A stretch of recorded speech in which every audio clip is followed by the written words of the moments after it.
Pastor P Anil Kumar గారు. వీరు రబూని స్వరం టీవీ వర్తమానికులు.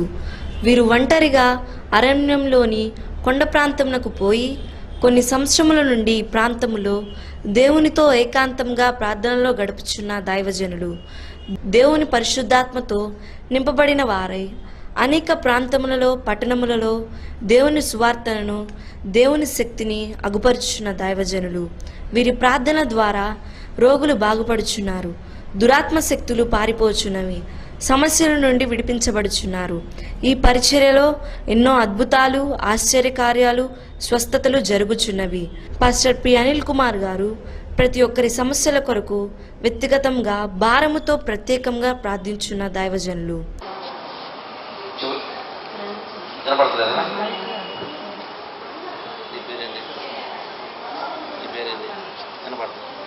ఇప్పుడే ప్రభువా నీ బిడ్డ కొరకు ప్రార్థన చేస్తున్నా. చెవిటి మూగ ఆత్మ నా ప్రభుపై ఆజ్ఞాపిస్తున్నా. Deaf and dumb spirit, you must come out in the name of Jesus. యేసు నామములో బయలుదేరండి. తండ్రి మీ ఇప్పుడే ఈ బిడ్డలతో ప్రార్థన చేస్తున్నాను. ఈ యొక్క చెవులను మళ్ళా రీక్రియేట్ చేయండి.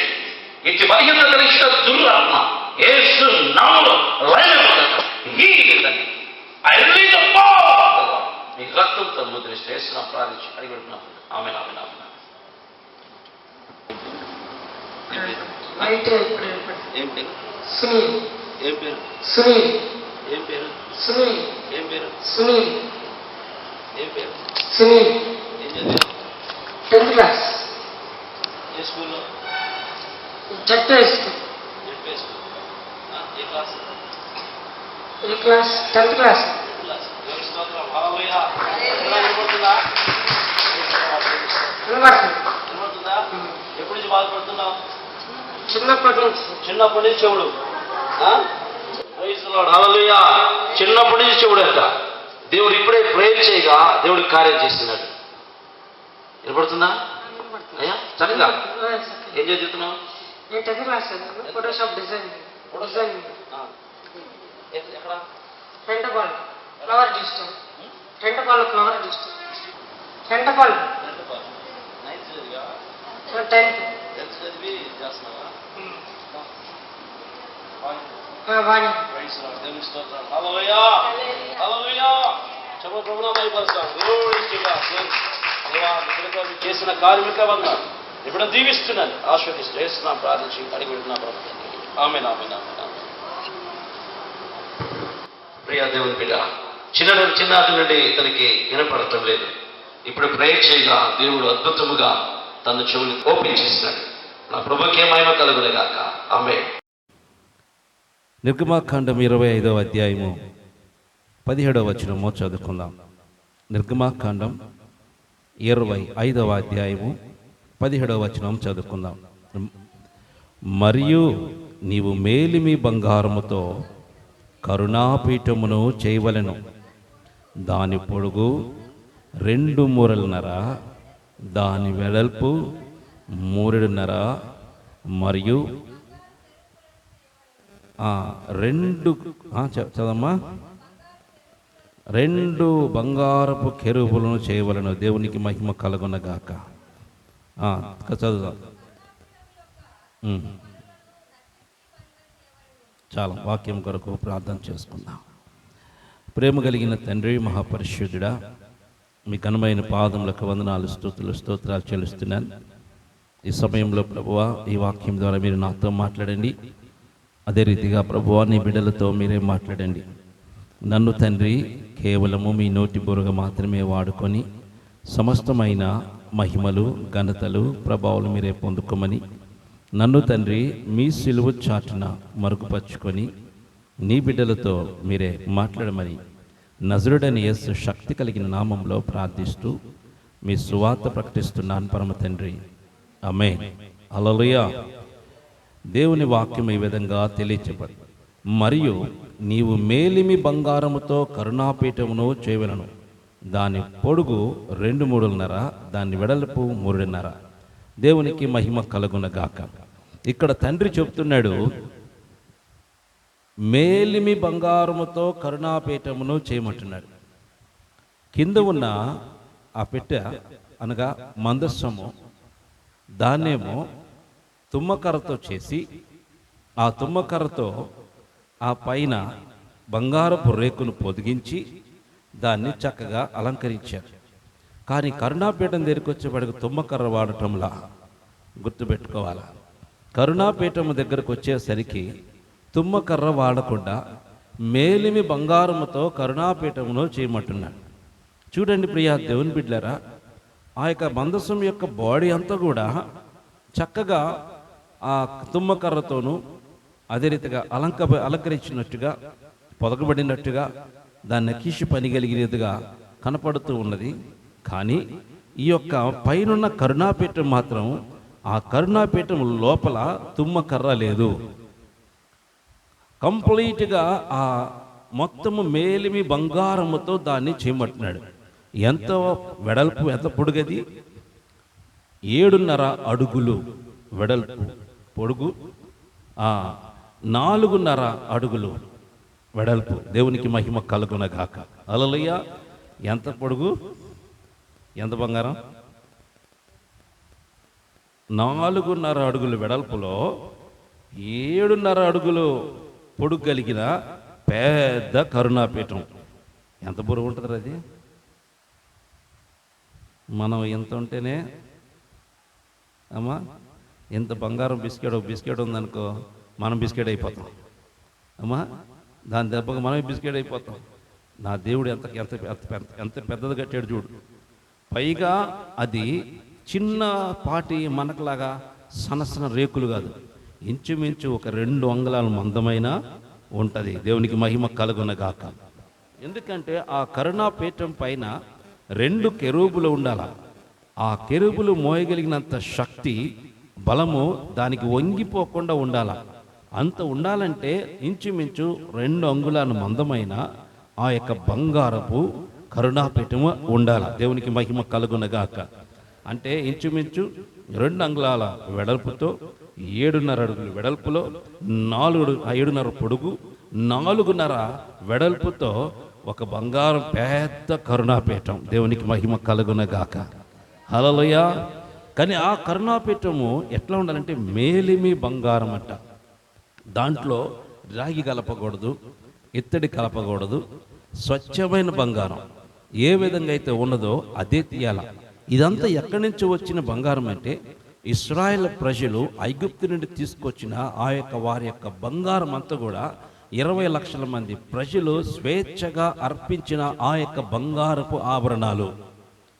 అనగా ఆ బంగారపు ఆభరణాలతో దేవుడు ఏం చేస్తున్నాడు, వాటిని కరిగించి చక్కగా చేసి దాంట్లో ఉన్న ఆ రాగిని ఇత్తడిని తీసివేసి స్వచ్ఛమైన బంగారాన్ని మాత్రమే బయటికి తీసి ఆ స్వచ్ఛమైన బంగారంతో కరుణాపీఠాన్ని చేస్తున్నాడు. ఎందుకు అంత స్వచ్ఛమైందంటే అక్కడ స్వచ్ఛమైన దేవుడు అక్కడ ఆసీనుడు కాబోతున్నాడు కాబట్టి. దేవునికి మహిమ కలుగునగాక. మచ్చలేని దేవుడు, ఏ మాత్రము డాగులేని దేవుడు, కుళ్ళు కుతంత్రాలేని దేవుడు, ఏ మాత్రము పాపం అనేది లేని దేవుడు ఆ కరుణాపీఠం మీద ఆసీనుడు కాబోతున్నాడు కాబట్టి ఆ కరుణాపీఠాన్ని ఎట్లా చేశాడు? మేలిమి బంగారముతో దేవుడు తయారు చేశాడు. దేవునికి మహిమ కలుగునగాక. అక్కడ ఏ మాత్రము కొద్దిగా కూడా ఉండకూడదు. మనలో కూడా దేవుడు మనలో ఆసీనుడు కావాలంటే ఈ హృదయము స్వచ్ఛముగా ఉండాలా. దేవునికి మహిమ కలుగునగాక. దేవుడు నాలో ఉన్నాడు, దేవుడు నాతో మాట్లాడుతున్నాడు, దేవుడు నన్ను దర్శిస్తున్నాడు అని చాలామంది అంటూ ఉంటారు. దైవజనులు చాలామంది అంటూ ఉంటారు. ఆ మాట పలుకుతున్నప్పుడు ఆ స్వచ్ఛమైన హృదయము వారిలో ఉన్నదా? స్వచ్ఛమైన బుద్ధి వారిలో ఉన్నదా? స్వచ్ఛమైన చోటనే ప్రభు ఆయన ఆసీనుడై ఉంటారు. దేవునికి మహిమ కలుగునగాక. హల్లెలూయా. కరుణాపీఠము స్వచ్ఛమైన బంగారముతో ఉన్నట్టుగా ఒక మనిషి హృదయములో దేవుడు నివాసము చేయాలంటే నీవు స్వచ్ఛమైన రీతిగా ఉంటేనే నీలో నివాసము చేస్తాడు దేవుడు. పాపి హృదయంలో నివసించడు, వేషధారుల హృదయంలో నివసించడు, దొంగల హృదయంలో నివసించడు, నామకార్థపు క్రైస్తవ జీవితం జీవించే వారిలో ప్రభు నివసించడు. వారిలో నివసించేది దెయ్యం. నా దేవుడు స్వచ్ఛమైన తండ్రి, పరిశుద్ధుడు. ఆయన పరిశుద్ధమైన స్థలములో నివసించు దేవుడు. దేవునికి మహిమ కలుగునగాక. నీ హృదయం అనే దేవాలయంలో ప్రభు నివసించాలంటే నీ హృదయం ఎంత స్వచ్ఛంగా ఉండాలో ఆలోచించండి ప్రియా దేవుని బిడ్డలారా. ఎంత స్వచ్ఛముగా ఉండాలా, నువ్వు ఎంత పరిశుద్ధంగా ఉంటే దేవుడు నీతో ఉంటాడో ఆలోచించండి, నీతో మాట్లాడుతాడో ఆలోచించండి. అంత పరిశుద్ధత, అంత స్వచ్ఛత మనలో ఉన్నదా? దేవుడు దీని మీద నీ హృదయంలో నివసించడానికి, కరుణాపీఠం మీద నివసించడానికి ఆ కరుణాపీఠాన్ని ఎట్లా చేశాడు? స్వచ్ఛమైన బంగారముతో చేశాడు. అనగా ఎక్కడ కొద్ది కూడా కల్తీ అనేది లేకుండా ఉన్న ఆ ప్లేసులని దేవుడు వచ్చి నివాసం ఉంచడానికి ఇష్టపడుతున్నాడు. దేవునికి మహిమ కలుగునగాక. మరి అటువంటి దేవుడు అప్పుడు అట్లాగా ఇప్పుడు మారి వస్తాడా? ఆయనలో ఒకే ఒక్క పేరుంది. ఆ పేరు ఏంటంటే మార్పు లేని దేవుడు. దేవునికి మహిమ కలుగునగాక. చాలామంది అనుకుంటూ ఉంటారో అప్పుడు వేరు దేవుడు, ఇప్పుడు వేరు. అప్పుడు వేరు, ఇప్పుడు కాండం. అవునా? కాదు. అప్పుడు ఒకటే, ఇప్పుడు ఒకటే, ఎప్పుడు కూడా ఒకటే. ఆయన నిన్న నేడు నిరంతరము ఒకే రీతిగా ఉన్నాడు. చాలామంది ఇది పాత నిబంధనలో ఉంది, కొత్త నిబంధనలో యేసయ్య కరుణాపీఠాన్ని తీసేసి ఆయనే కరుణ అయిపోయాడు, కరుణామయుడు అయిపోయాడు కాబట్టి ఏం చేసినా పర్లేదు అనుకుంటు. నో, ఆయన బుద్ధి మారలేదు, ఆయన తలంపులు మారలేదు, ఆయన ఆలోచనలు మారి. నీ బుద్ధి మారింది, నీ తలంపులు మారినాయి. నీ బుద్ధికి తగినట్టుగా నువ్వు ప్రవర్తిస్తున్నావు, కానీ నీ బుద్ధికి తగినట్టుగా ప్రభుని మలుచుకుంటున్నావు. నీ ఆశలు తగినట్టుగా దేవుని వాడుకుంటున్నావు. నీకిష్టం వచ్చినట్టుగా నువ్వు దాన్ని క్రియేట్ చేసుకుంటున్నావు, కానీ ఆయన మాత్రం మారలేదు. ఆయన అప్పుడు అట్లాగే ఉన్నాడు, ఇప్పుడు కూడా తండ్రి అట్లాగే ఉన్నారు. దేవునికి మహిమ కలుగునగాక. హల్లెలూయా. అందుకే ఆయన పేరేంటి? మార్పు లేని దేవుడు. ఇది గుర్తుపెట్టుకోవాలా. ఆదిలో అట్లాగే ఉన్నాడు, అంతంలో కూడా అట్లాగే ఉంటారు. దేవునికి మహిమ కలుగునగాక. అందుకే ఆయన స్వచ్ఛమైన మేలిమి బంగారంతో కరుణాపీఠాన్ని చేశాడు. కంటిన్యూషన్ చేసుకుందాం. చూడండి, మరియు 2 బంగారపు కెరూబులను చేవలను, కరుణాపీఠం యొక్క 2 కొనలను నకీషి పనిగా చేయవలెను. దేవునికి మహిమ కలుగునగాక. 2 కెరూబులు చేయాలి. అంతేకాకుండా కరుణాపీఠం నకీషి పనితో చేయాలంటున్నాడు. అనగా చక్కగా చూస్తానికి ఎంతో అందముగా, దూరం నుంచి చూసినా కానీ కనువిందుగా కనపడాలా. అనగా చూడండి, స్వచ్ఛమైన బంగారము కలిగిన ఆ దేవుడు నకీషి పనిగా కొట్టబడుతున్న సాదృశ్యాన్ని కనబడుతుంది. దేవునికి మహిమ కలుగునగాక.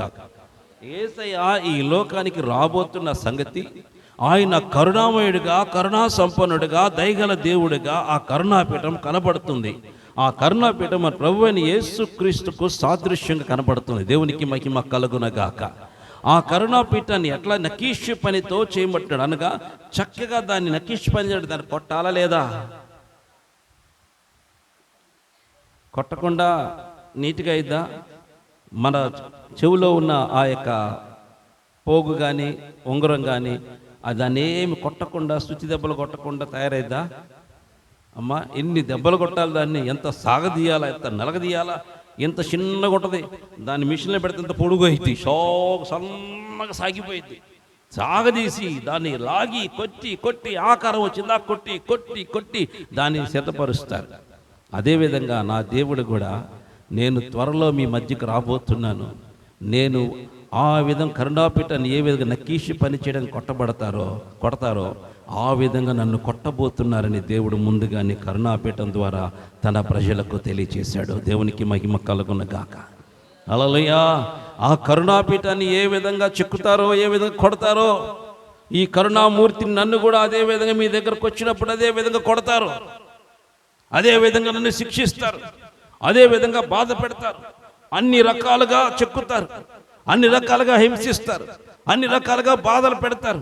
ఆ బాధలన్నిటినీ నేను ఓర్చుకోబోతున్నాను. ఇశ్రాయేల్ ప్రజల దగ్గర నుండి మన దగ్గర వరకు దేవుడు ఆయుధులు తన ప్రణాళికలు ప్రారంభించిన విషయము దేవుడు మనకు తెలియచేస్తున్నాడు. దేవునికి మహిమ కలుగునగాక. హల్లెలూయా. ఆదిలో తన ప్రణాళిక అనగా ఆదాము అవ్వలు చేసిన పాపంలో అప్పుడు దేవుడు ఒక మాట నీకును ఆమె సంతానానికి వైరము కలిగిస్తానని సాతానుతో చెప్పిన మాట నెరవేర్పు జరిగించడానికి మొదటి మెట్టు అక్కడైతే రెండవ మెట్టు ఈ యొక్క మందసము దగ్గర. దేవునికి మహిమ కలుగునగాక. మొదటి మెట్టేమో అక్కడ వేశాడు ఆదిలో. ఆదాము అవ్వలు పాపము చేసినప్పుడు ఇదిగో నేను ఈ లోకానికి రాబోతున్నానని సంగతి మొదటిగా ఆదాముకు తెలియచేది. కానీ చెప్పకుండా ఏది చెయ్యరు, ఆయన ఏది చెయ్యరు. అందుకే ఆ మాట చెప్పి ఆ మాట నెరవేర్పు ఎక్కడ మొదలు పెట్టాడంటే మందసము దగ్గర మొదలు పెట్టాడు. దేవునికి మహిమ కలుగునగాక. మందసము దగ్గర మొదలుపెట్టి అక్కడ తన కరుణాపీఠాన్ని ఒక ప్రత్యేకమైన రీతిగా మార్చాడు. కరుణాపీఠాన్ని ప్రత్యేకమైన రీతిలో దాన్ని అమరుస్తున్నారు ఆయన. ఎంత చక్కగా అంటే దాన్ని నకీషి పనితో చెయ్యండి, దాన్ని చక్కగా చెక్కండి, దాన్ని చక్కగా తయారు చేయండి, దాన్ని కొట్టండి, దాన్ని మలచండి, ఇదిగో ఆకారం వచ్చేదాకా మలచండి, ఎందుకంటే అది నాకు సాదృశ్యంగా ఉండబోతుందని దేవుడు తన ప్రజలకు ముందుగానే తెలియచేశాడు. దేవునికి మహిమ కలుగునగాక. హల్లెలూయా. ఎంత కృప చూడండి, ఎంత భాగ్యము. దేవుడు ఆ కరుణాపీఠం ఎంత ప్రత్యేకమైన రీతిగా దాన్ని అమర్చాడో చూడండి. పైగా ఏమంటున్నాడు, ఆ కరుణాపీఠంపు అటువైపు ఇటువైపు 2 కెరూబులను పెట్టమంటున్నాడు. దేవునికి మహిమ కలుగునగాక. అవి ఒకదానికి ఒకటి ఎదురెదురుగా ఉండాలట. ఒక రెక్కలు 2 రెక్కలేమో ఆకాశం వైపు ఎగిరేటట్టు ఉండాలా. కెరూబు యొక్క రెక్కలు 2 రెక్కలు ఎగురుతున్నట్టు ఉండాలా. ఆకాశం ఎగరడానికి సిద్ధముగా ఉన్నట్టుగా పైకి ఎగిరేటట్టుగా 2 రెక్కలు ఉండాలా. 2 రెక్కలు కరుణాపీఠాన్ని కప్పేటట్టుగా ఉండాలా. దేవునికి మహిమ కలుగునగాక. హల్లెలూయా. ఆ విధంగా డిజైన్ చేయమని చెబుతున్నాడు. దేవునికి మహిమ. ఎందుకు 2 కెరూబులు అక్కడ పెట్టాడు దేవుడు? ఎందుకు వాటిని అట్లా ఉంచాడు? ఆ కెరూబులు లేకపోతే దేవుడు కరుణాపీఠ మీదకి రాడా? ఆ కెరూబులు లేకపోతే దేవుడు కరుణాపీఠ మీద ఆశీనుడు కాడా? ఆయన కెరూబుల మధ్య సంచరించే దేవుడికి ఈ యొక్క చేతితో తయారు చేయబడిన కెరూబులు ఎందుకు? చేతితో తయారు చేయబడిన కెరూబులు ఎందుకు? ఆయన మహిమతో నింపబడిన ఆ యొక్క కెరూబులు ఉన్నాయి. ఎన్ని రెక్కలు ఉంటాయి వాటికి? 6 రెక్కలు ఉంటాయి. ఒక రెక్క ఏమో ఎగురుతున్నట్టుగా, 2 రెక్కలు ఎగురుతున్నట్టుగా, 2 రెక్కలు కప్పినట్టుగా, 2 రెక్కలేమో తన్ను కప్పుకున్నట్టుగా మొత్తము 6 రెక్కలు కలిగిన ఆ యొక్క కెరూబులు అటువైపు ఇటువైపు పెట్టమని దేవుడు చెప్తున్నాడు. ఎందుకు ఆయన ఆ విధంగా దాన్ని పొందుపరిచాడు? ఎందుకు వారికి ఆ యొక్క చేతితో తయారు చేయబడిన కెరూబుని ఎందుకు పెట్టాడు? చాలాసార్లు దేవుడు ఒక మాట చెప్పాడు, ఇదిగో ఎవరైనాను నన్ను సేవించువారు ఆకారము కానీ దేనైనా కానీ చేసి పూజించొద్దు, నీ చేతితో తయారు దేన్ని కూడా మీరు పూజించదు అన్నాడు. మరి అక్కడ ఎందుకు కెరూబుని పెడుతున్నాడు దేవుడు? అది విగ్రహం కాదా? అక్కడ విగ్రహంగా అనిపించట్లేదా అమ్మా? అది విగ్రహమా కాదా?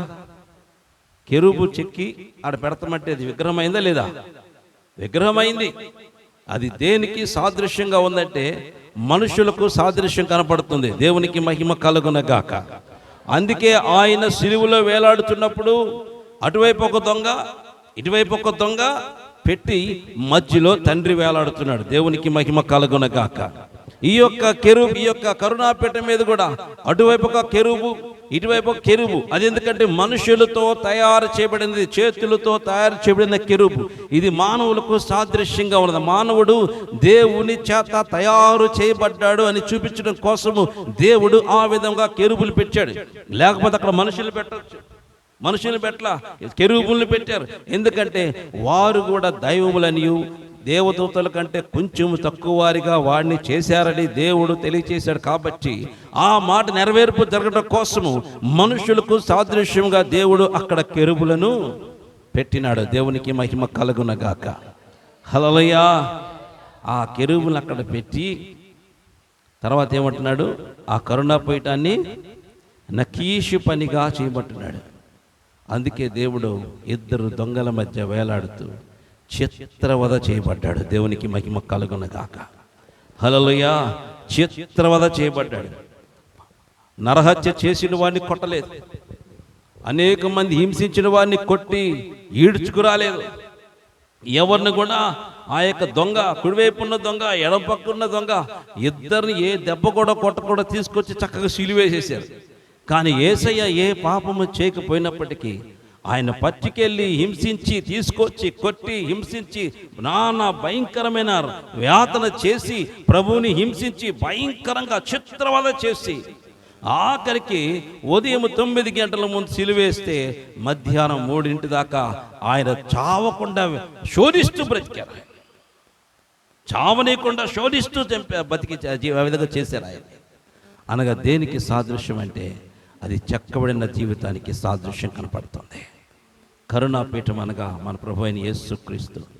ఆయన ముందుగానే తన ప్రజలకు నేను రాబోతున్నాను, నేను ఇక్కడికి వస్తాను, భూమి మీదకి రాబోతున్నాను, వచ్చి ఇదిగో ఈ విధముగా కరుణాపీఠం ఏ విధంగా చెక్కబడుతుంది, నేను ఆ విధంగా మీ కొరకు నేను చెక్కబడతాను, మీ కొరకు నేను చెక్కబడతాను, ఆ చెక్కబడిన దాని మీద మిమ్మల్ని స్థిరపరుస్తాను, మిమ్మల్ని ఉంచుతాను, అక్కడ నా మహిమ మీద, నా కరుణ మీద మిమ్మల్ని నిలబెడతానని చెప్పేసి ఆ ఇద్దరు దొంగల పక్కన దేవుడు నిలబెట్టాడు. దేవునికి మహిమ కలుగునగాక.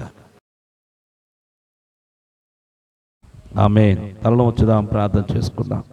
ప్రేమ కలిగిన తండ్రి, మహాపరిశుద్ధుడా, మీ ఘనమైన పాదములకు వందనాలు, స్తోత్రాలు చెల్లిస్తున్నాను తండ్రి. ఈ సమయంలో ఈ వాక్యం ద్వారా మీరు నాతో మాట్లాడినందుకు వందనాలు. నీ బిడ్డలతో మీరు మాట్లాడినందుకు వందనాలు అయ్యా.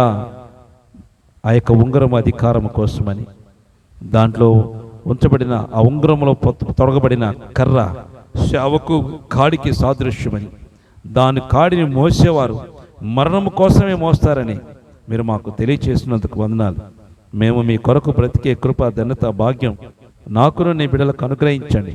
నీ బిడ్డలను స్థిరపరచు అయ్యా. ఆదిలోనే మందసములో ఒక విశ్వాసి ఎట్లా ఉండాలి, ఒక సేవకుడు ఎట్లా ఉండాలా, సంఘం ఏ విధంగా ఉండాలా, ఎవరు పరలోకానికి చేరతారు, ఎవరు పరలోకానికి చేరరు, అన్నీ కూడా ప్రభు ఆ మందస్సములో మాకు ఆదిలోనే మా కొరకు పొందుపరిచి ఉంచావు. కానీ మేము వాటిని ధ్యానం చేయలేకపోయినాం, వాటిని గ్రహించలేకపోయినాం, మేము వాటి మీద మనసు పెట్టలేకపోయినాం. ఏదో చెప్పిన మాటలు విన్నాము, కానీ ఆత్మ సంబంధంగా మీ మర్మములు మాకు తెలియపరచబడలేదు. మేమైతే ఇప్పుడు మీ కృప ద్వారా అవి మాకు తెలియపరచబడుతున్నాయి. ఇందుని బట్టి వందనాలు. తెలియపరచబడిన ప్రతి ఒక్కటి కూడా దాని ప్రకారం నడుచుకునే కృప అనుగ్రహించండి అయ్యా. మేమందరం కాడిని మోసే వారిగా ఉండడానికి మీ కృప అనుగ్రహించు. మాకు అధికారం ఇవ్వండి, మాకు అధికారం ఇవ్వండి. కాడిని మోసే కృప అనుగ్రహించండి. కాడిని మోసేది మరణం కోసమని గ్రహించి బ్రతకడానికి మీ కృప అనుగ్రహించమని మీ సన్నిధిలో ప్రార్థన చేస్తున్నాం. వచ్చిన బిడ్డలందరినీ దీవించి ఆశీర్వదించి మీ కృపతో నింపమని, ప్రతి దుష్టుని కార్యములు లయపరుస్తూ కాల్చివేస్తూ నీ బిడ్డలను దీవిస్తూ యేసు శక్తి కలిగిన నామములు ప్రార్థించి అడిగి వేడుకుంటున్నాను పరమ తండ్రి. ఆమేన్. హల్లెలూయా, హల్లెలూయా, హల్లెలూయా. అందరికీ వందనాలమ్మా. దేవుడు మిమ్మల్ని దీవించును గాక, ఆశీర్వదించును గాక. ప్రతిదీ కూడా రాసుకుంటున్నారా? అదే పైన రాసుకుంటున్నారు. అంతే. అటువంటి వాళ్ళ యొద్దకు మేము ప్రయాసపడి వెళుతున్నాం. ఆటోలో ఎంతో భయంకరమైన పరిస్థితి ఉన్నప్పటికీ, రాళ్ళు ఎత్తివేస్తున్నా, కుదుపు వేస్తున్నా, నేను నా కుటుంబము కలిసి ఈ యొక్క అడవి ప్రాంతంలో ఉన్న ప్రజల యొద్దకు పోయి మేము దేవుని సువార్తను వారికి అందిస్తున్నాం. దేవుని ప్రేమను వారికి తెలియచేస్తున్నాం. దేవుని యొక్క సువార్తను అందిస్తున్నాం. ప్రభు ప్రేమ వారికి తెలియపరుస్తూ దేవుని యొక్క రాజ్య సువార్తను మేము వారికి తెలియచేస్తున్నాం. కనుక ప్రియా దేవుని బిడ్డలారా, భయంకరమైన అడవి ప్రాంతంలో మేము పోతున్నాం. ఏమున్నాయో మాకు తెలియదు. అయినప్పటికీ ఇదిగో మీరు చూస్తున్న ఈ గ్రామమే మేము సువార్త ప్రకటిస్తున్న గ్రామం. మన ప్రభు అయిన యేసుక్రీస్తు నామం పేరిట మీకందరికీ శుభములు తెలియజేస్తున్నాను. ప్రియా దేవుని బిడ్డలారా, మీరు చూస్తున్న ఈ యొక్క మందిరము రెండవ మందిరముగా ఉన్నది. ఇది మారేడుమిల్లి అడవి ప్రాంతంలో. ఎందుకంటే ఈ ప్రాంతంలో దేవుని మందిరము కట్టడానికి ఆశపడుతున్నాను. ఈ ప్రాంతంలో ఇట్లా మందిరం ఈ విధంగా ఉండటం వల్ల ఆరాధన చేసుకోవటం చాలా కష్టమవుతుంది. కనుక ప్రియా దేవుని బిడ్డలారా, ఈ ప్రాంతంలో ఈ యొక్క మందిరము కట్టి దేవుని స్వేచ్ఛగా ఆరాధన చేసుకోవాలని ఆశపడుతున్నాను. కనుక ఈ యొక్క మందిరం కొరకు మీరు ప్రార్థన చేయండి, సహకరించండి. ట్రైబల్స్ ఏరియాలో అడవిలో నిర్మించిన రబ్బుని ప్రార్థనా మందిరం ఇది. ఈ రీతిగా ఇక్కడ ఆరాధన జరుగుతున్నది. ఈ ప్రాంతంలో ఈ విధముగా మేము గుడిసి వేసి చుట్టుపక్కల కర్రలతో ఈ చిన్న మందిరము వేశాం. అయితే వర్షం వచ్చినప్పుడు కారిపోతుంది, చాలా ఇబ్బందిగా ఉంటుంది. అయినను దీంట్లోనే మేము ఆరాధన జరిగిస్తున్నాం, దీంట్లోనే ప్రభుని గణపరుస్తున్నాం. ఎందుకంటే ఇది దట్టమైన అడవి ప్రాంతం కాబట్టి ఆ ప్రాంతంలోనికి ఈ విధంగా వేయడానికి అవకాశం దొరికింది. దేవుడిచ్చిన ఆ యొక్క అడవిలో ఉన్న ఆ యొక్క చెట్ల కొమ్మలతోనే ఈ మందిరం నిర్మించి ఈ విధముగా మేము ఆరాధన జరిగిస్తున్నాం. అయితే ప్రియ దేవుని బిడ్డలారా, ఇట్లా జరుగుతుండగా ఆ లోపలికి అనేకమైన భయంకరమైన పాములు, రకరకాల పురుగులు వచ్చి చాలా భయంకరమైన పరిస్థితుల్లో ఆరాధన జరుగుతున్నప్పుడు వచ్చి అవి డిస్టర్బ్ చేస్తున్నాయి. దాన్ని బట్టి ఒకరోజు ఆరాధన చేస్తుండగా పాము వచ్చితే అందరం బయటికి పారిపోవడం జరిగింది. పాములు వస్తున్నాయి. ఒక పాము అయితే రకరకాల పాములు వచ్చి ఆరాధన జరిగే సమయం లోపలికి వచ్చి ఆ కర్రల్లోకి వెళ్ళిపోయి పైనుంచి కింద పడుతూ ఈ విధమైన పరిస్థితుల్లో ఇక్కడ ఆరాధన జరుగుతుంది. అయితే ప్రియ దేవుని బిడ్డలారా, ఈ అడవి ప్రాంతంలో ఈ ప్రాంతాన్ని దీనిలో ఈ యొక్క మందిరము పడవేసి మేము చక్కగా ఆ ఒక రేకుల షెడ్ వేయాలని ఆశపడుతున్నాను. పైపులతో ఒక రేకుల షెడ్ వేద్దామని ఆశపడుతున్నాను. ఎందుకంటే చుట్టుపక్కల గోళ్ళ కట్టి రేకుల షెడ్ వేస్తే చక్కగా స్వేచ్ఛగా దేవుని సన్నిధిలో ఆరాధన చేసుకునే అవకాశం ఉంటుంది. కనుక ఈ యొక్క మందిరానికి రేకులు కావాలి, పైపులు కావాలి, అదే రీతిగా పోస్టులు కావాలి, అంతేకాకుండా బ్రిక్స్ కావాలా, సిమెంట్ కావాలా, ఇవన్నీ అవసరమై ఉన్నది. కనుక ఇవన్నీ ప్రభు సమకూర్చి ఇక్కడ మంచి మందిరం కట్టుబడలాగిన మీ వంతు ప్రార్థన మరియు ఆర్థిక సహకారాన్ని అందించండి. ప్రభు మందిరం కొరకు ముందుకు రండి. ఈ అడవి ప్రాంతంలో ఈ ట్రైబల్స్ మధ్య జరుగుతున్న ఈ యొక్క పరిచర్యలో ఈ ప్రాంతంలో చక్కటి మందిరం కట్టబడి ప్రభువుని ఆరాధన చేసే కృప దేవుడు అనుగ్రహించలాగిన మా కొరకు మీ అనుదిన ప్రార్థనలో జ్ఞాపకం చేసుకోండి. ప్రభు మిమ్మల్ని ప్రేరేపిస్తే ఏదో ఒక రేకులకో, లేకపోతే పైపులకో, లేకపోతే బ్రిక్స్కో, లేకపోతే సిమెంట్స్కో, ఏదో ఒకటి ప్రభు మిమ్మల్ని ఆర్థికంగా దీవించిన కొలది ఈ యొక్క మందిర నిర్మాణం కొరకు సహకరించండి. ప్రభు మిమ్మల్ని ప్రేరేపించుకున్నది సహకరించి దైవాశీర్వాదాలు పొందండి. దేవుని మందిరం మీరు కట్టండి, మీ గృహాన్ని ప్రభు కడతాడు. ఈ అడవి ప్రాంతంలో భయంకరమైన దట్టమైన అడవి ప్రాంతంలో జరుగుతున్న యొక్క పరిచర్య కొరకు ప్రార్థన చేయండి, సహకరించండి, దైవాశీర్వాదాలు పొందండి. ఎవరైతే ఈ యొక్క పరిచర్యలో అధికంగా సహకరిస్తున్నారో దేవుడు వారిని బహుగా దీవిస్తారు, ఆశీర్వదిస్తారు. ఎందుకంటే అనేకులు ఊరిలో ఎక్కడెక్కడో గొప్ప గొప్ప మందిరాలు కట్టుకుంటున్నారు, కానీ అడవిలో వీళ్ళకి ఎవరికి తెలియదు, దేవుడు అంటే తెలియదు. అటువంటి ప్రజల మధ్యకు పోయి, ట్రైబల్స్ మధ్యకు పోయి సువార్త అందిస్తున్నాం. ఇటువంటి ప్రాంతాల్లో మందిరం కట్టడం ఎంతో గొప్ప ఆశీర్వాదం. వీరు మనకు ఏమి ఎవరు ప్రియా దేవుని బిడ్డలారా, కానుకలు ఎవరు, కానీ మేమే అక్కడికి పోయి మా దగ్గర ఉన్నవి వారికి ఇచ్చి దేవుని సువార్త ప్రకటిస్తూ వీళ్ళందరినీ ప్రభు దగ్గరికి చేర్చాం. కానీ ఆరాధన చేసుకోవడానికి ఇటువంటి పరిస్థితులు ఉన్నాయి, కఠినమైన పరిస్థితులు ఉన్నాయి. ఆ వాతావరణం సరిగా ఉండదు. మా భయంకరమైన వర్షం వస్తే కారిపోతూ ఉంటుంది, పాములు వస్తుంటాయి, పురుగులు వస్తుంటాయి. ఆయనను అట్లాగే మొండికి వేసుకొని మేము అక్కడ ఆరాధన జరిగిస్తున్నాం. కనుక ఈ యొక్క పరిచర్య కొరకు ప్రార్థించండి, సహకరించండి. ప్రభు మిమ్మల్ని ప్రేరేపించడం కొలది ఆర్థికంగా ఈ యొక్క మందిర నిర్మాణ నిమిత్తమై సహకరించి దైవాశీర్వాదాలు పొందండి. దేవుడు మిమ్మలను మీ కుటుంబాలను మెండుగా దీవించి ఆశీర్వదించును గాక. Praise the Lord. God bless you.